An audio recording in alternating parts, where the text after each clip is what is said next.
The snow had the clean hush of promises kept too long. It drifted down in a flurry of small, insistent flakes, each one a grain of silence that clung to fur and hair, to the dark shoulders of men and the black manes of horses, to the antler tips of a rack lashed to a wagon.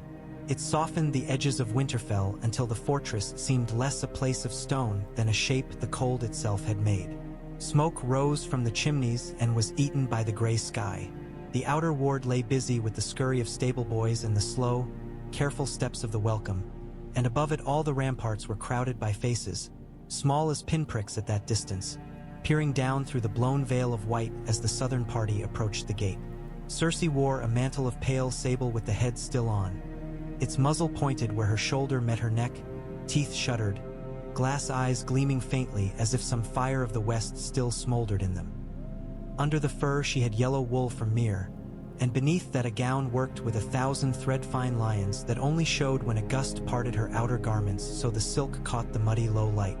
The wind worried the edges of her veil so it rasped the line of her cheek. Snow gathered at the bare ends of her golden hair, dew beating the strands so those nearest her thought she glittered. She did not shiver. She would not give the north that sight. "This is the end of the earth," one of her ladies said, breath sweet with spiced wine. "It feels like walking across a cold plate. Somewhere a giant is licking his lips."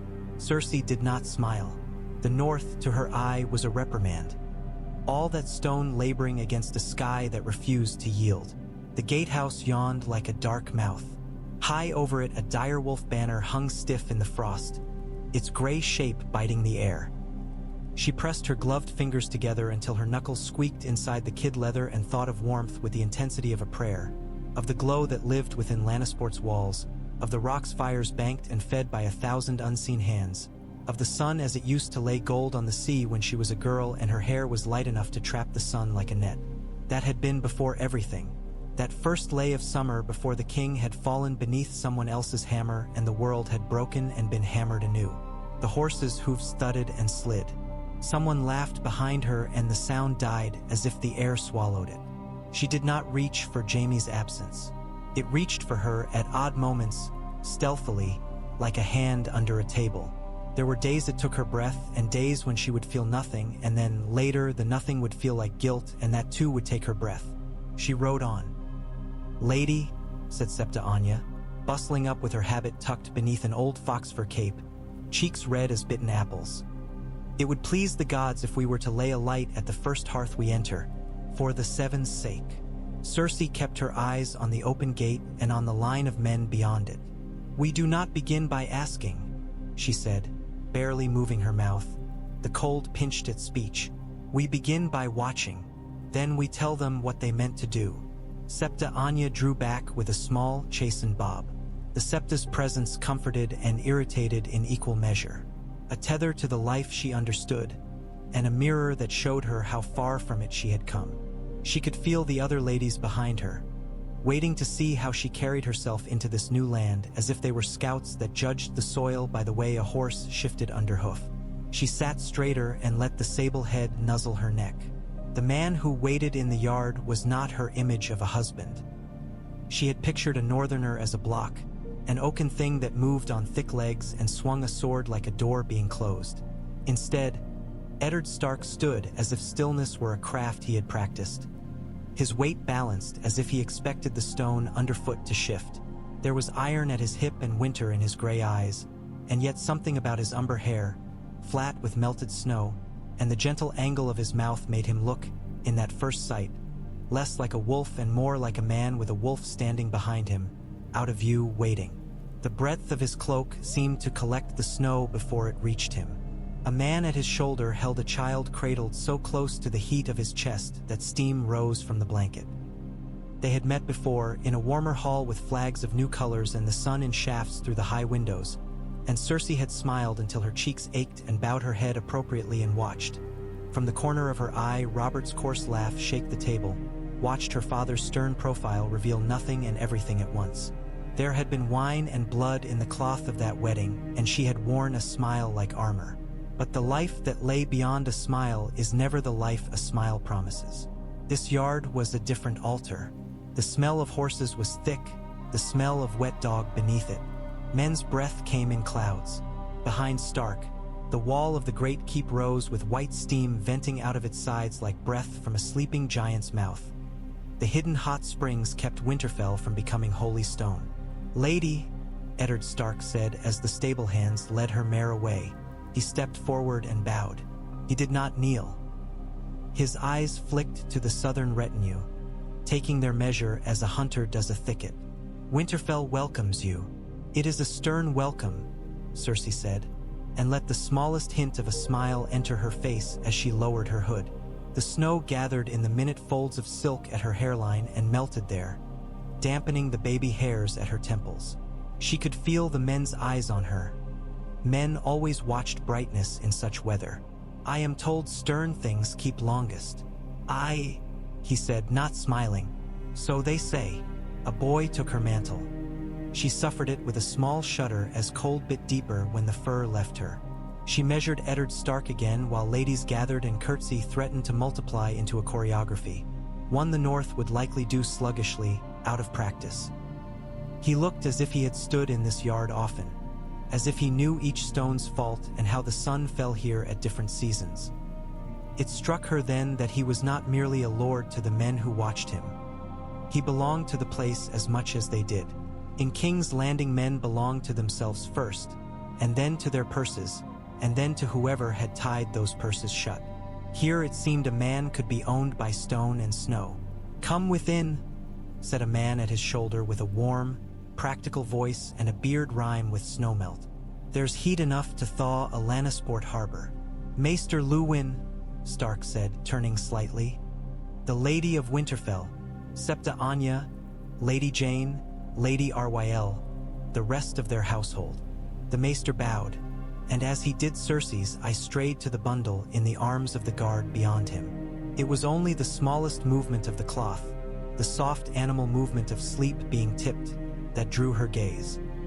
The guard's careful rock sent the blanket down a fraction, and within it Cersei saw a bit of a child's face, a bit of wet black hair slicked to a round skull, the heavy dolly eyelashes of the newly born. The guard saw her see and stiffened, as if to hide the bundle behind his own arm. Then he seemed to remember himself and glanced to his lord. Stark's mouth changed shape as if he were about to speak and then swallowed the thought. He looked at her full, and there was honesty in the look she wanted to slap. Not because she disliked honesty, but because it presumed to come bare into her hall and sit at her table.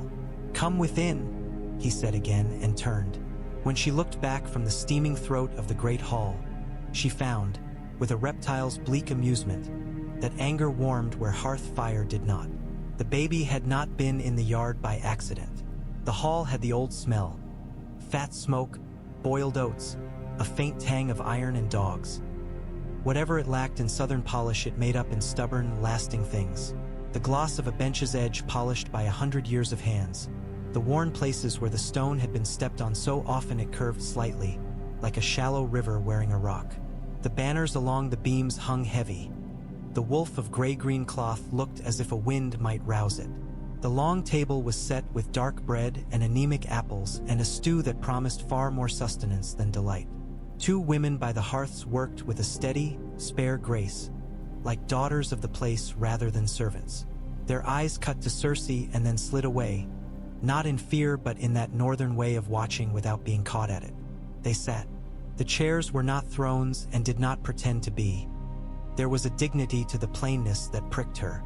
She had the sudden sharp sensation of being a traveler come to a place that had decided what it was long before she had been born.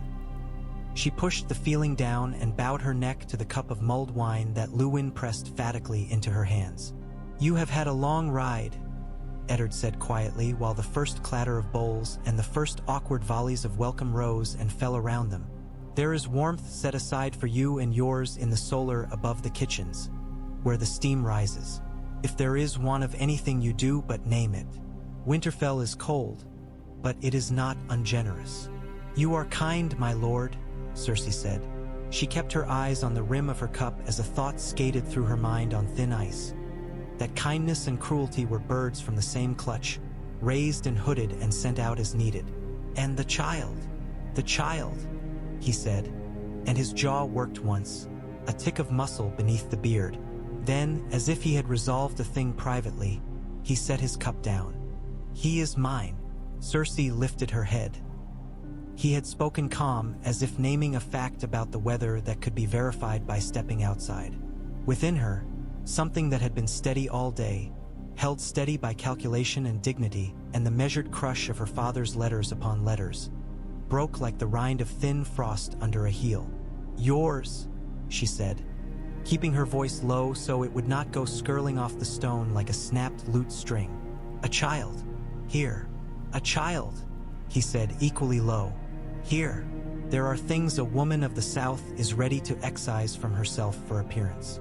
Cersei had done it and done it again, cut and cut until the shape of her bore no relation to what had once grown in warmer rooms. She had thought she had no softness left to wound, or that what softness remained was for her own blood only. Jaime, the twin who was not present so often it felt like a trick she was playing on herself. The father whose praise she had chased since she had the legs to keep up in a hall. But the humiliation came on like a blush she could not stop. Warm, immediate, livid. "My lord does not waste time," she said, and the words tasted like coins held in a mouth. "The war was long," he said. "People are long. In war, longer. I must imagine the people of the north are very long." "Then," Cersei said softly, "Septa Anya," perhaps sensing a sudden dangerous music to which she could not dance, set her cup down with a clink. "What is his name?" The smallest flicker touched Eddard Stark's eyes. "Jon." She could have laughed. Then, if the laugh would not have torn her throat, how tidy it sounded in the mouth, that round name, as if it could be fit anywhere, sung by any small-bellied nurse at any hearth. She set her wine down without drinking. "And his mother? She is not here." "That much I deduced," Cersei said, forcing the curve of her mouth until it could pass for a smile. "We shall need to make arrangements for where the boy belongs." "He belongs," said Stark with a quiet that hit like a strike, "to Winterfell." 100 thoughts scrambled to be first. She caught one by the neck and held it. "No one has asked if he belongs to me." "I have not asked," he said. His eyes had no malice. That stung more than malice would have. "I do not ask you for that. I ask that he be safe." There was a promise in his tone about safety. Cersei had grown up with promises that were writ into copper and oat and the shed blood of men. Promises that were less like words and more like walls. Here, she heard a different shape. Less like stone than like bone, no less hard but alive, sprung from something inside the man speaking rather than hammered out between men. The knowledge made her want to overturn something just to see it break. "This stew is very brown," she said, lifting her spoon, and the talk around them rose again in a rush because everyone had been pretending not to listen and now had leave to talk. "The first night in a strange bed is an act you perform for yourself." Cersei undressed by lamplight while the wind worked its nail under the sill and pried at the room in slow, deliberate squeals. The stones were warm. The hot springs made the very walls breathe. She stood naked a moment and watched her body as if it were someone else's. A woman's shape at once strong and delicate, a bird's bone hidden under softness, the waist pulled and trained by years of stays into a line she had used as a blade more than once. She slid the linen on and the fur robe after and sat on the coverlet with her feet tucked beneath her like a girl. Her ladies had untied her hair and it spilled over her shoulder and lay on the fur like spilled honey in this cold light. She let it, for she had learned that there were times to put your beauty away at once and times to leave it out where it could become a dare. Snow spoke on the window. She took out her writing things and arranged them with a care she did not feel and began a letter she would not send. "You will say I deserve this," she wrote, knowing the you would not receive it. For he could not receive anything from her now that did not pass through the hands of others who would read and assess and fold their knowledge into the city's great appetite. "You will say I overreached. You will say many clever things. I will say little because my mouth has grown cold with all I do not say. I am married to a man who does not lie and I find that the most insulting thing he could have done." She paused. Then she wrote lower on the page, as if it were a separate letter, as if a girl had found a corner of paper not fully used. "Brother, where are you?" The wind pressed its face to the stone and moaned. She closed the bottle of ink and the letter with it and slid them back into the drawer. After a while she rose and went to the small coffer she had brought with her, at the bottom of which there was a square of lemon cloth wrapped around a lemon.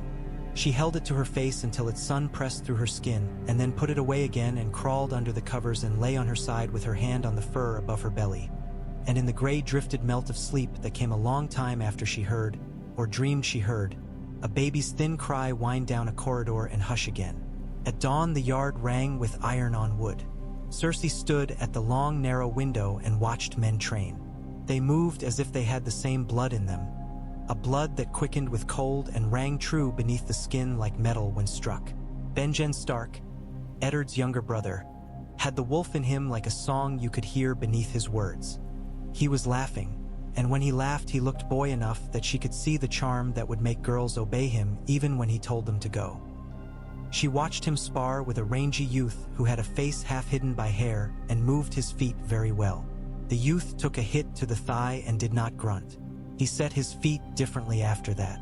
The change was so precise she felt, briefly, the warm interest she felt watching a dancer remember the stage. Behind her, the fire gave a small crack and then a shift as if it realized it had been watched and ought to make a show. Septa Anya came bustling in with a tray half hidden by steam.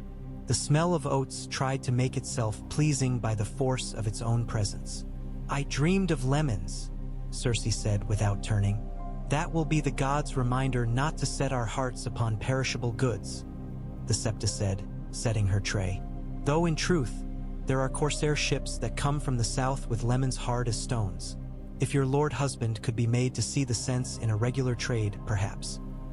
"My lord husband sees sense in the north's ways," Cersei said, dragging the comb slow enough through her hair that each snag felt deliberate. "We will see what he sees when he is not looking. Leave the tray." The Septa hemmed, then obeyed. Then, as the habit of her order could not be entirely beaten out by northern weather, she murmured, "It would be proper to set a candle before a likeness of the mother on your first morning in your new home." "My first morning in my new home," Cersei repeated.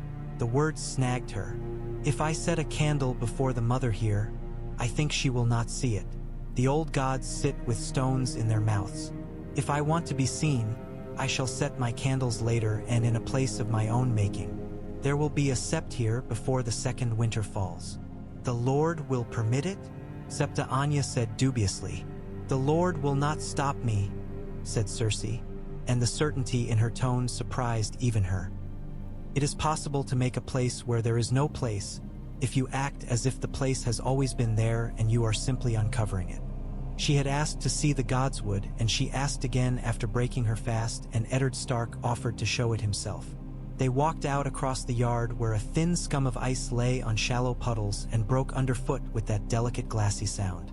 A raw-boned hound padded after them uninvited and kept his distance well enough that Cersei did not dismiss him. Birds watched from under the caps of snow on the apple trees by the kitchen, little black eyes bright, their beaks like pinheads. "I am told there is a heart tree," Cersei said as they came to the smaller gate that led to the gods' wood beyond the keep, "where you speak to the old gods. It all sounds very damp." "It is," Eddard said. "And bloody?" she asked, because she did not choose to cower at images. He looked at her then, sidelong. It had been different when she faced men like Robert, whose look told you nothing you could not also hear in his laugh and the slam of his cup on the table. With this man, you got the sense that when he turned his head to look, something inside him watched with him for which his eyes were merely windows. "The weirwood is red," he said, "and the tree is old. The old is not always bloody." "I am old enough to know better," she said, stepping through the gate after him.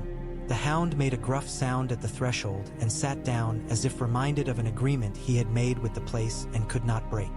Winterfell's godswood was a wild tangle that had somehow been convinced to remain inside its walls. Even here, under the bare clawing branches and the wet sweetness of moss, the ground steamed in places where the hot springs reached up to warm it. The wet green smell climbed into her lungs. A crow lifted from a lichen-gloved branch and flapped slow, ragged wings. And there, at the heart of it, stood the tree. Cersei had seen the Red Keep's godswood. that had felt like a place to which people brought their worship as a token, leaving it like a coin at a shrine to buy the appearance of piety. This place was for no one and could not be bought. The weirwood's face, cut with a simple knife by hands long dead, regarded them with eyes that might have been painted the color of heart's blood and were only sap that had run and dried and run again. The mouth seemed stern. The leaves fluttered faintly, although no wind reached there. The hand of the tree itself touched the air. "It is very ugly," Cersei said quietly. "It is very old," Eddard said, equally quiet. The quiet between them landed in that space with the weight of something placed carefully. Cersei stepped closer than she wanted to prove to herself she could, felt the faint splash of water under her shoe.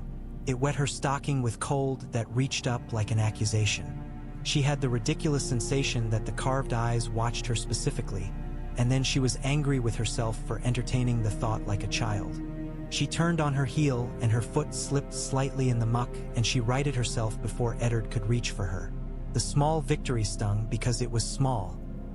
"I do not mean to make war on your gods," she said as they came away, boots whispering in old leaves.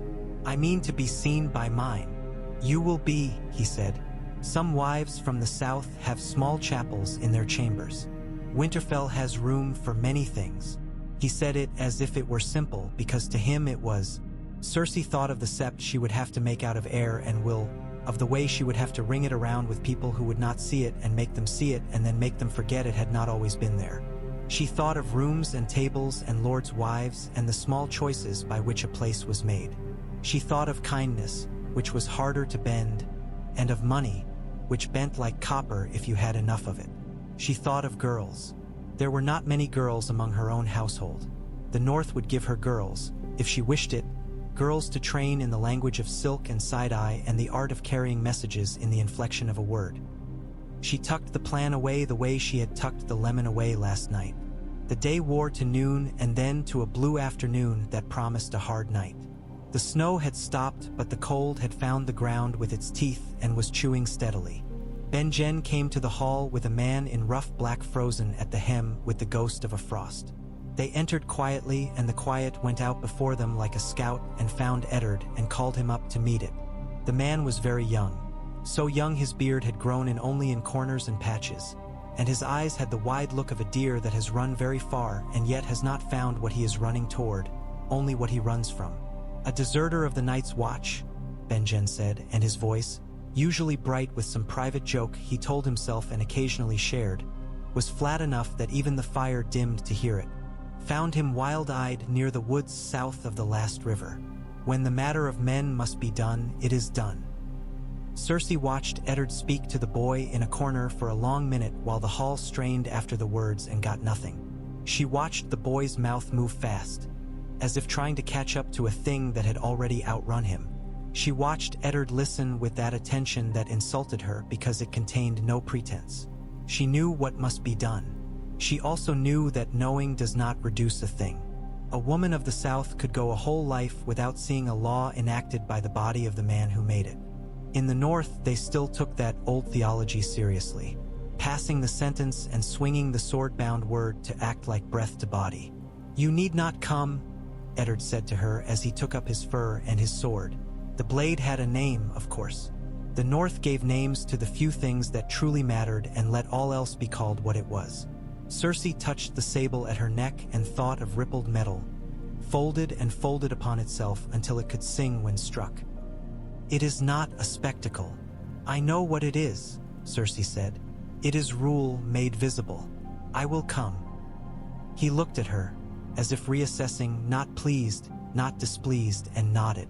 They went out through the pale of breath streaming up from beast and man, past the training yard where the brown of trampled ground showed through the snow like an old scar, past the smithy where Mikken nodded once with a face like someone hearing a weather he had long predicted arrive.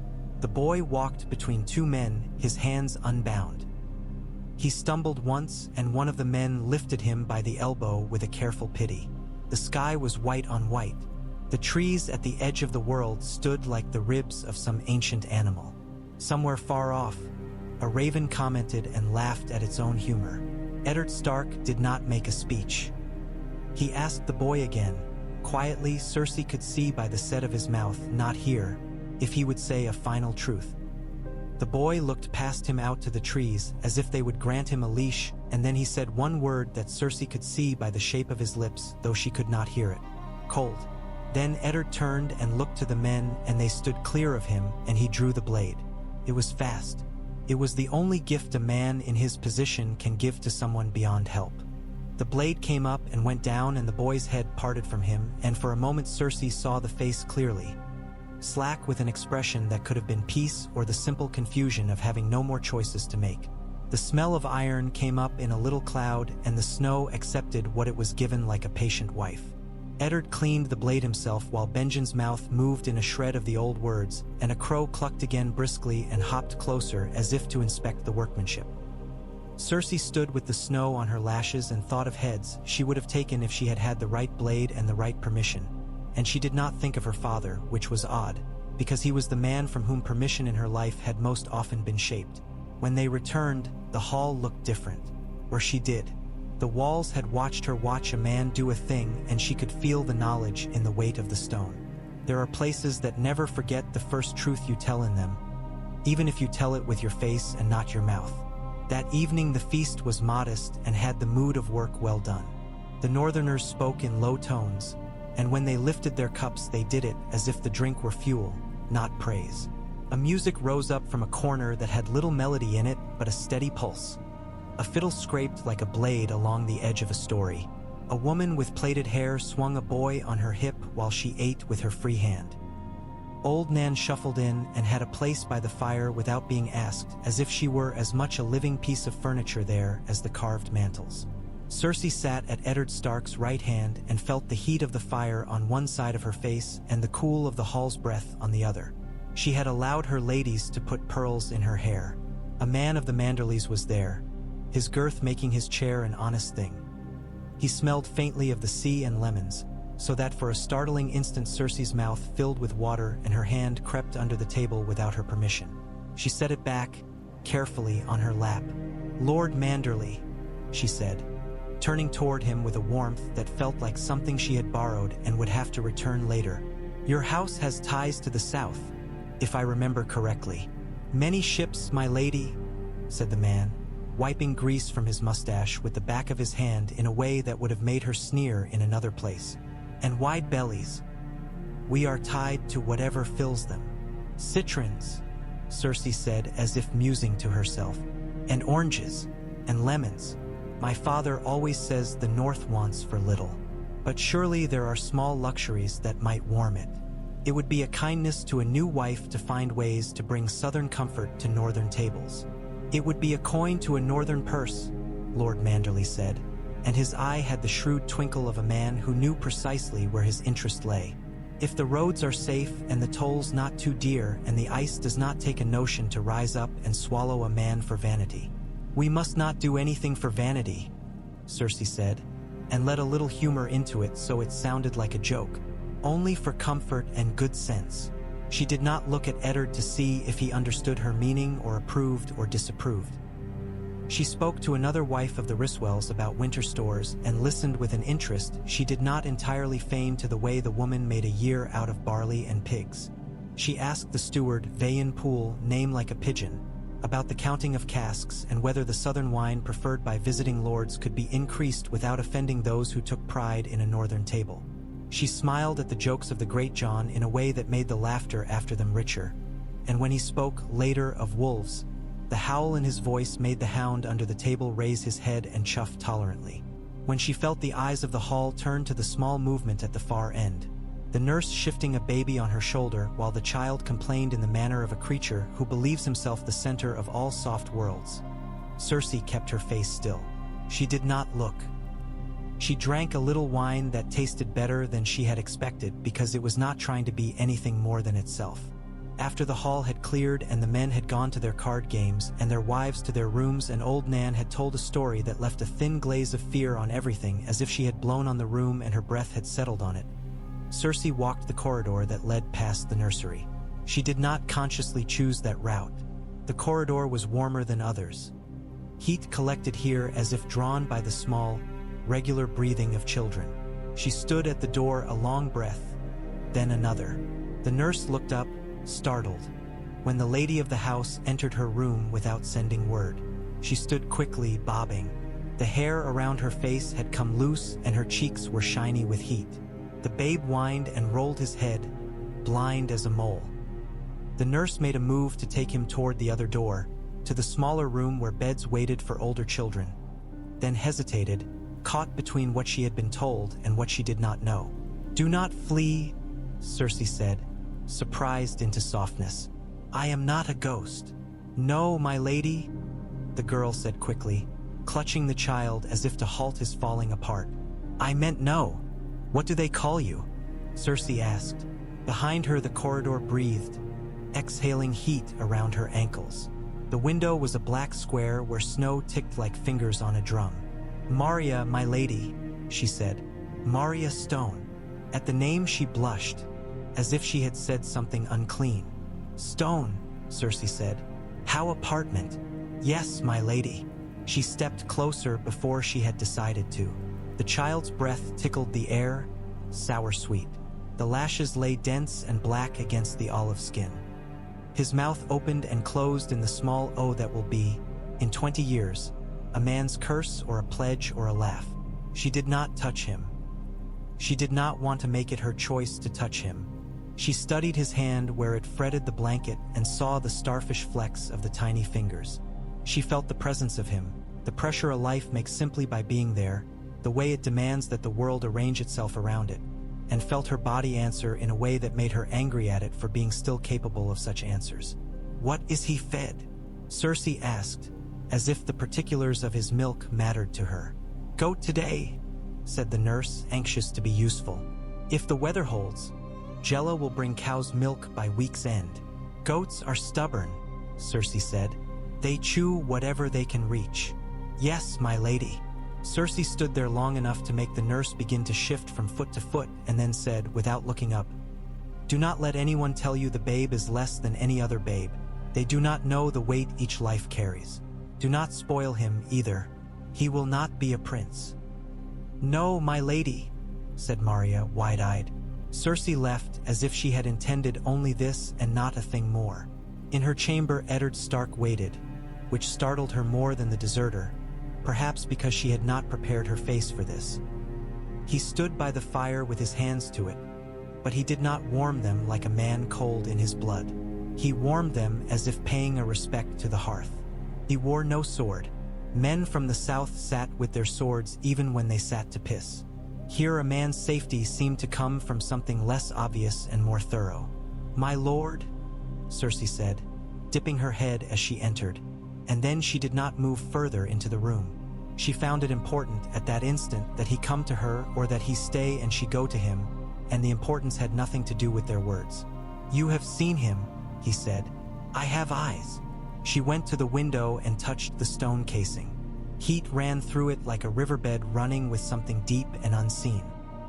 "You ask me for nothing regarding the boy, and yet you show him the moment I cross your threshold. That is not nothing." "It would be less than nothing to pretend," he said. "I cannot make my life other than it is by failing to name it." "You could make it easier." "It is not the same thing," he said.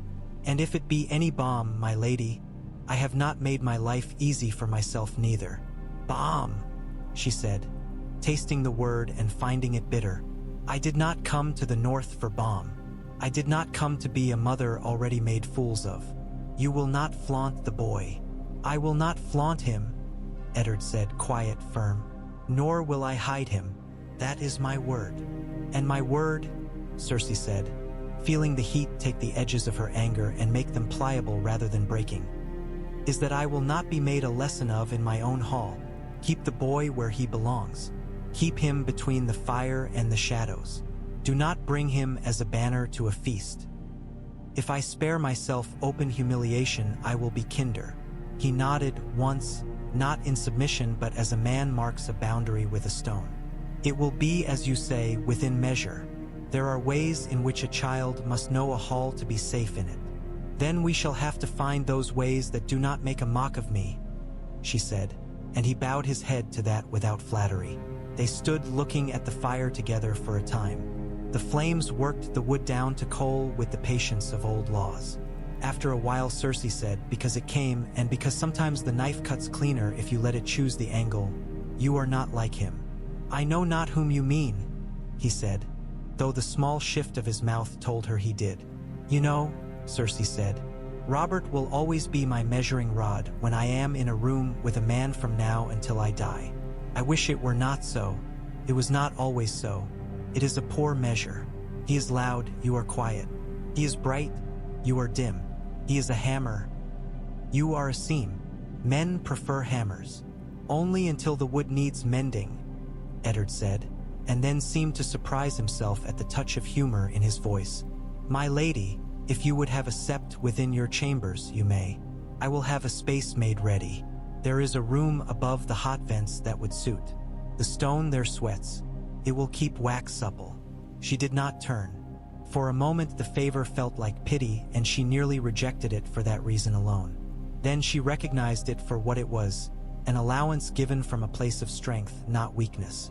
It is easier to accept what is offered by someone who keeps something for himself. "Thank you," she said. "It will please those in my service. And it will please me." He made no reply. His face, reflected faintly in the window's blackness, looked older than it did in life. Stone makes mirrors unkind. In the days after, Winterfell settled its weight around her like a cloak that had belonged to another woman and needed time to adjust to a new body. She learned the language of the place by listening where doors opened and where they dragged, by noting what warmed quickly and what took careful tending, by learning the names that mattered and the names that could be safely forgot. Mikken was a man who liked his iron to be respected and would be twice as ready to please you if you let him lecture you about it. Hullen in the stables had a voice that made horses relax, and if you asked for something with that same voice he would give it, though if you barked you would get only a stare, and your horse's tack would be inexplicably mislaid for a day. Old Nan had a story for every knife she saw, and for every silence. Vayan Pool tallied casks as if casks were numbers and numbers were a kind of worship. The scullions learned that the new lady did not scream when she found a mouse drowning in a pail. She lifted it out with the rolled cuff of her sleeve and set it on the hearthstone until it recovered, and then had the boys carry it out along the wall to where they would not see it again. For 3 days the kitchen judged her by the mouse. On the 4th they judged her by a remark she made about the proper thickness of a pie's crust. She ordered a little room aired, one no one had used because it was merely near something. Near the kitchen's warmth, near the daylight of a small court, near, most of all, the place where servants drifted through on their way to places where they were supposed to be. She had rushes changed and a stool brought and a small chest and an old tapestry of the 7 hung up, though the mother's face was faded to a blur like an old bruise. She had a septa's traveling altar set up, a modest thing with 5-branched candlestick, as if it had always been there.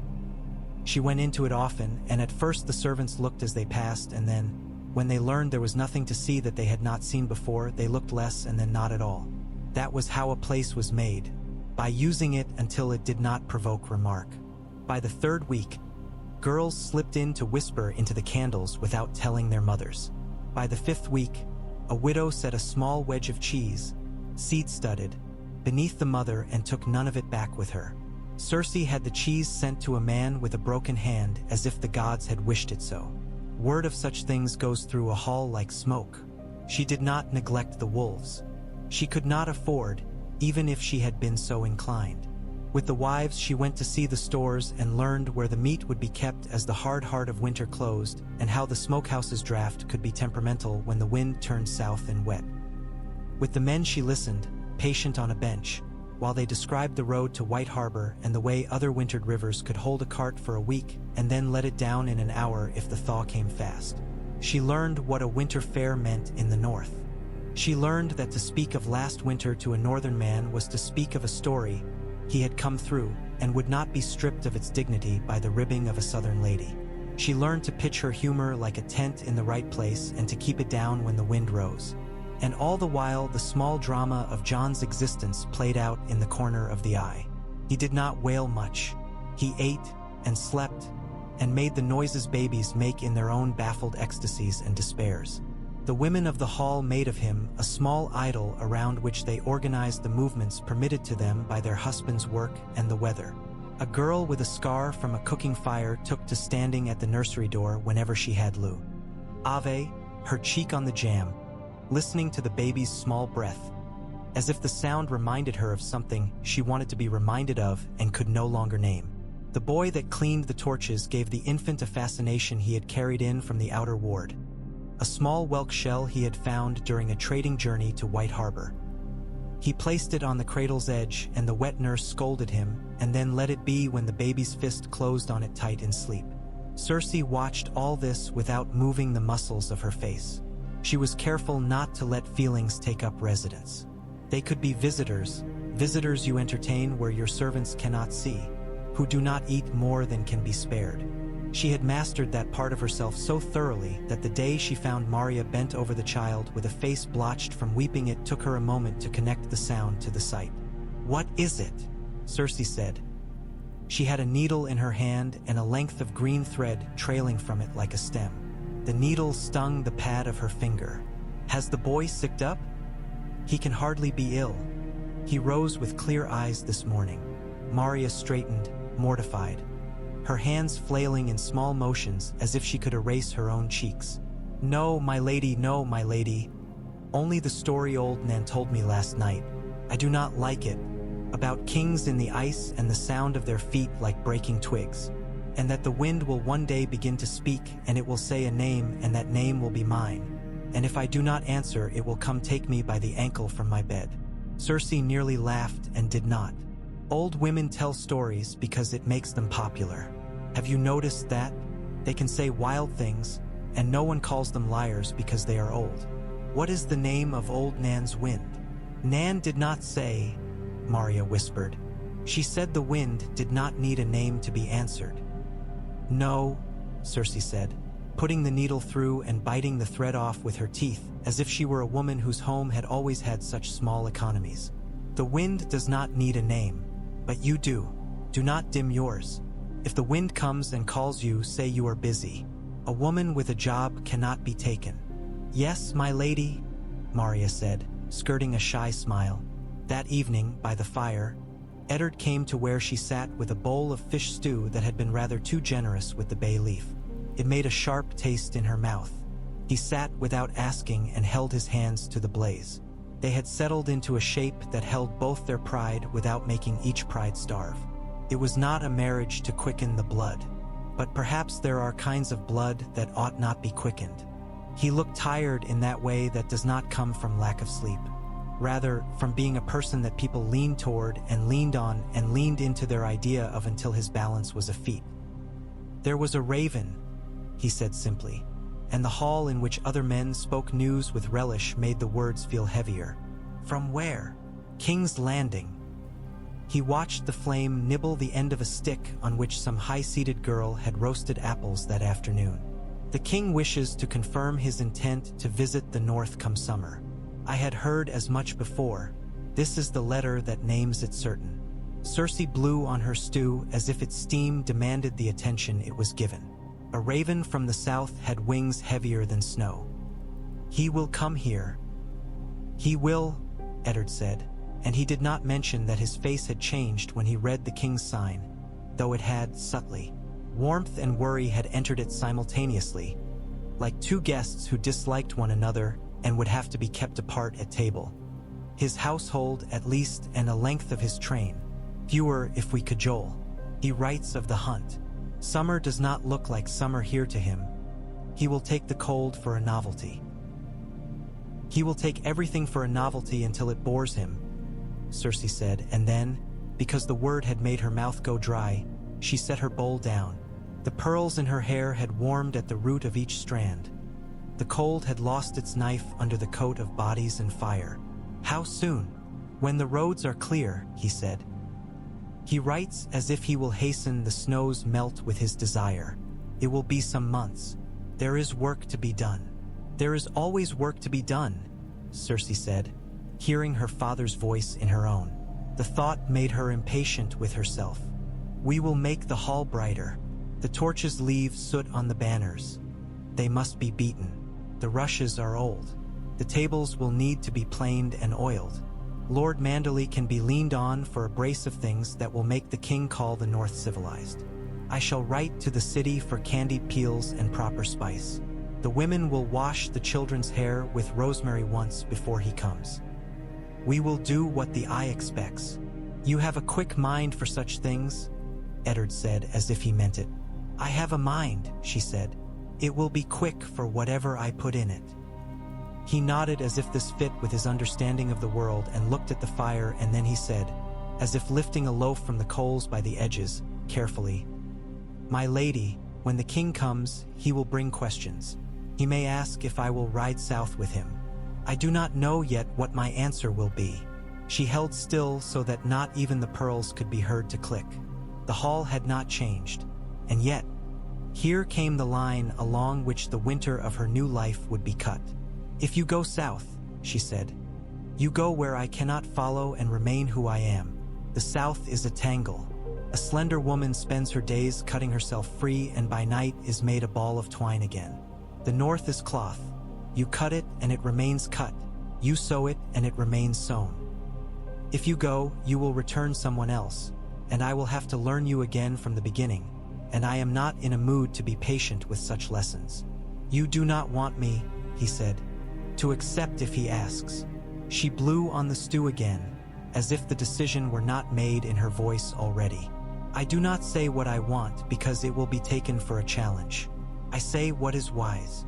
She glanced at him, catching his profile, which was good and plain and would be honest on a coin. How do you feel, my lord, when I speak so plainly?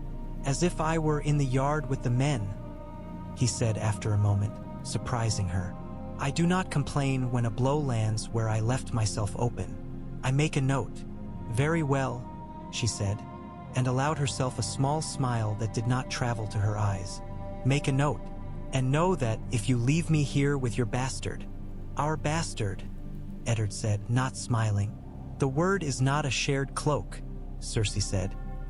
If you leave me here with your bastard and a hall full of wolves who wish to see if a lioness can keep herself from pacing a rut in their courtyard, you will return to find that a sept has grown in your absence, and that the women of the north say their prayers in my language, and that your child is fed on milk from cows supplied by a harbor that sings my tune. And you will be welcome at my table with the honor due a lord of this place and the respect due a husband, and there will be a knife for you in the cloth if you put your hand wrong. He looked at her fully at last, and there was something like respect there, though it may have been simply the recognition a man feels when he sees the winter he has prepared for arrive exactly as it was described to him. It is not the first time, he said, that Winterfell has held two truths at once. No, she said. She lifted the spoon. The stew had cooled, tasted better so. I suppose it is not. Night deepened in the manner of the north, not in a spin, but in a settling pressure that felt like a hand on the brow. In the small chapel room, the candles burned cleanly and the air smelled faintly of wax and rosemary and the oil with which Cersei had made the wood gleam. The face of the mother on the faded tapestry had taken on the strange intimacy of something you see daily. Sometimes it looked kind. When the wind sounded thin and high, it looked as if it were biting down on a cry. Cersei knelt with her hands in her lap, palms up, not because that was how she had been taught. She had been taught the tight, perfect hands of a court prayer, but because heat rose up in the little chapel from the stone like a blessing and it made her muscles unlock. She did not speak aloud. The septa might hear, and even if she did not, the words spoken in such a room have a way of seeping into the rushes and traveling down the passages in the feet of children and the hems of skirts. This prayer was not for children. Make me cold where I should be cold and warm where warmth will profit me. If I cannot be loved, let me be obeyed. If I cannot be obeyed, let me be necessary. If I cannot be necessary, let me be feared. But let me not be forgotten. And let the boy live if he must. And if it must be so, let him never be used against me. The candle gutters when the door opens. It is not an omen. It is the air moving in and out. She raised her head. Forgive me, Eddard said. He stood in the doorway with his hand braced on the lintel as if the room's intimacy had struck him like a low beam. I did not know. Do men knock when they enter their own house? Cersei said, rising, gathering her skirts. She did not cover the eagerness of her posture as completely as she had meant to. It is awkward to be caught kneeling.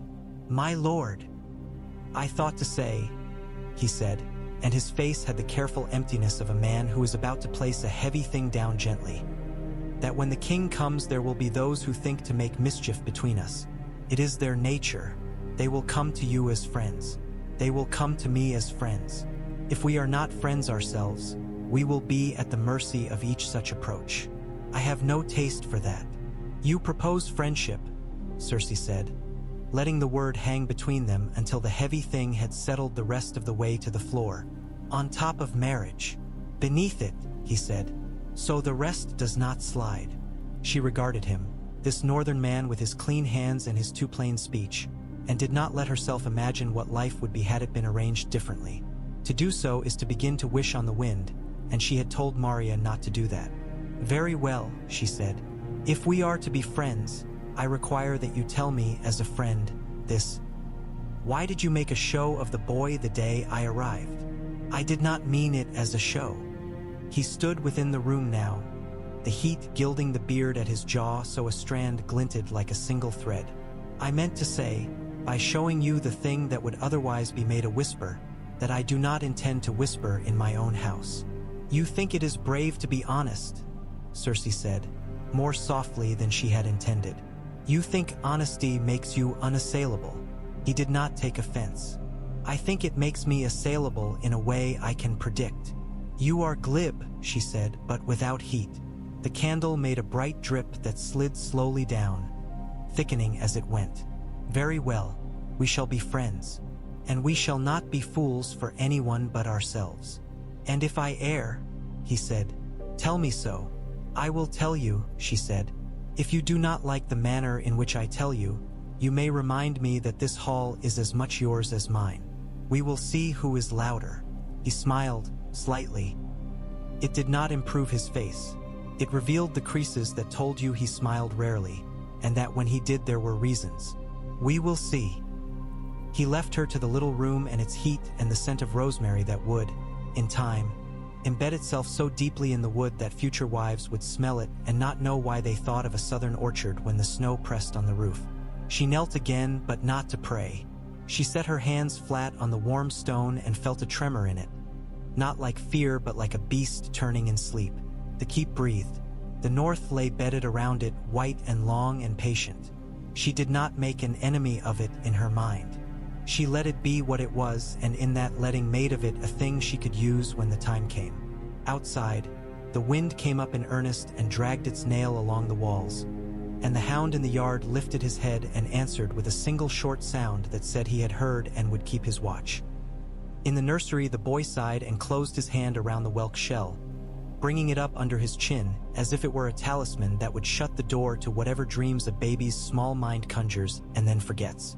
In the yard, Benjen Stark looked north and north again, and in his face there was a restlessness that, if it had been placed on a younger man, would have been called a hunger. Maester Luwin wrote down what casks had been moved by whom and folded his list with neat corners. Old Nan slept with her mouth open and her hand on a bit of yarn. Lord Manderley farted himself awake from a doze and said aloud, "Lemons," and chuckled and rolled over on the bench. And in the crypts, where Winterfell puts its dead when it is done with their faces, a wreath of withered blue flowers lay before the likeness of a girl whose stones smiled the smile of someone contemplating a private joke. A man descended with a candle and sat with his back to the stone and did not speak and did not need to. His face, lit below by the small flame, looked older than it did when he met his lady's eyes. People who sit with their dead have a different age, the age one has when one is counted in more than one place at once. "Promise me," he remembered. The words had not lost their thorns. He let them prick him and did not pull away. Then he stood and climbed into the breathing world and set the candle where it would die its small appointed death and went to a chamber that smelled faintly of lemons and rosemary where his lioness had laid her hair out over fur and was watching him with a look that was not unkind. He did not tell her where he had been. She did not ask. This too was a form of friendship. In the weeks that followed, the news of the king's visit became less a news and more a calendar.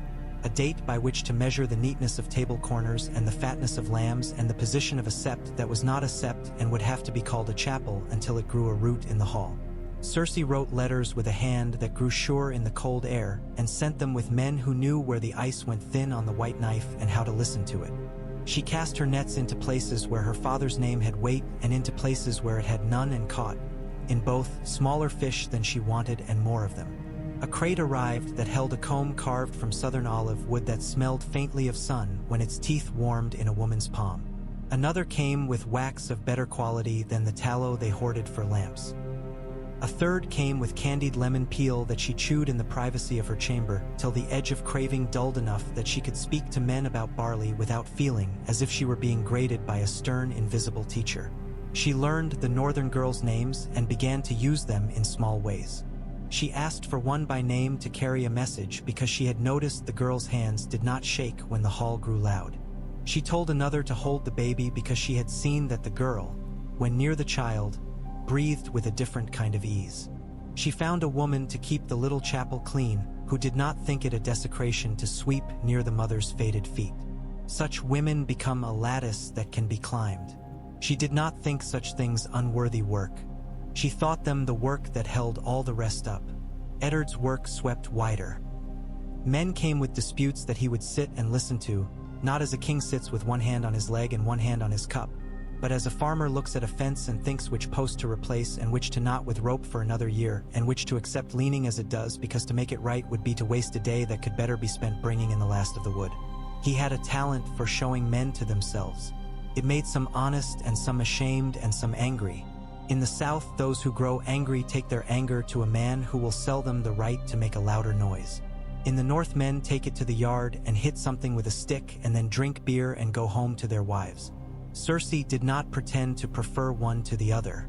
She preferred a system in which she could see the uprisings as they began. She slept, that first month in Winterfell, more easily than she had in King's Landing for a year. "Will you bear me children?" Eddard asked one night without ornament, between one piece of news and the lighting of another candle. She looked at him, startled, and then, because she thought there would be a kind of courage in doing so, she looked at his hands instead. "If the gods permit it." "They will permit it," he said almost gently. "They have permitted stranger things."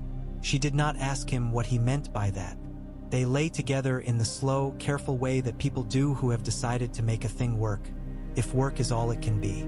She let him see her without gold and without the armor of voice she wore before men whose favor she wanted or feared. He was not ungentle. He was not thrilling.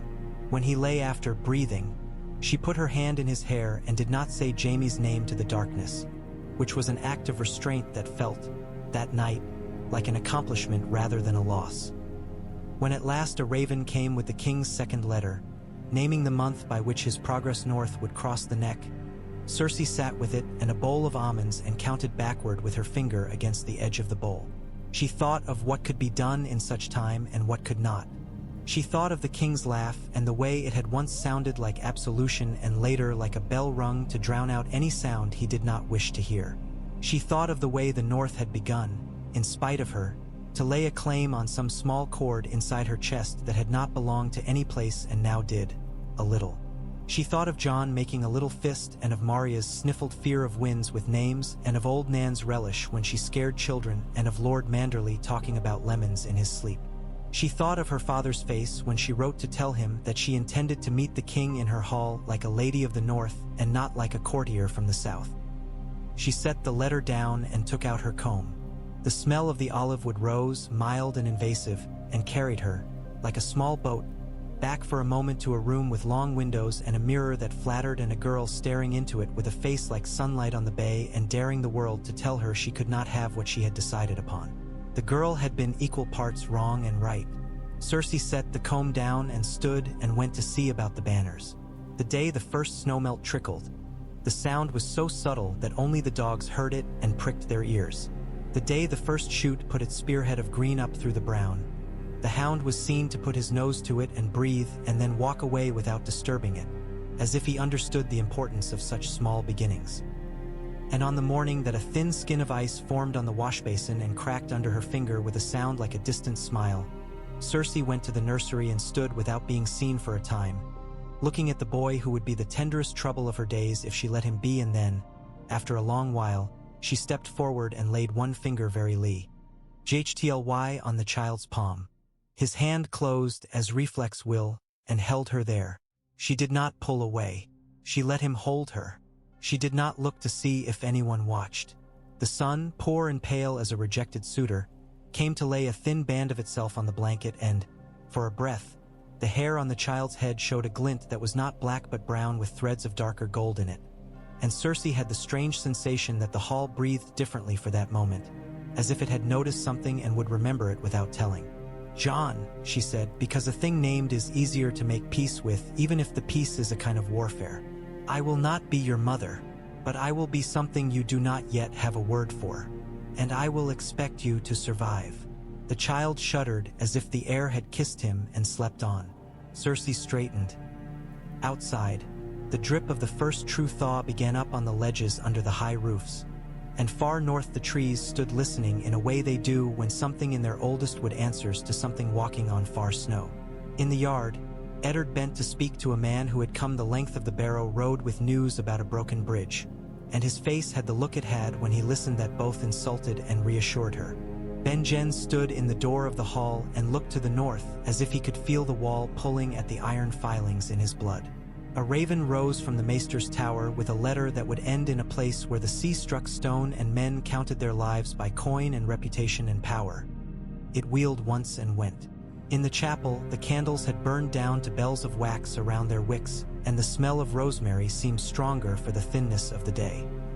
The mother's faded face looked, in that light, less like a mother than like a woman who knew what women take into themselves and what they give back out, and who had decided to say nothing about any of it. This, too, was a kind of blessing. Winterfell went on. The hot water breathed. The stones took the heat and gave it back. The wolves stitched the place to the land with their slow patience and the breath of their men. The lioness watched, learned, and laid her own bright threads over and under the warp already there. The world beyond, restless as ever, scraped its chair nearer to the table where the north had always sat, and the snow that fell that night, light as a sigh, insistent as a rule, found the roof beams ready to hold it.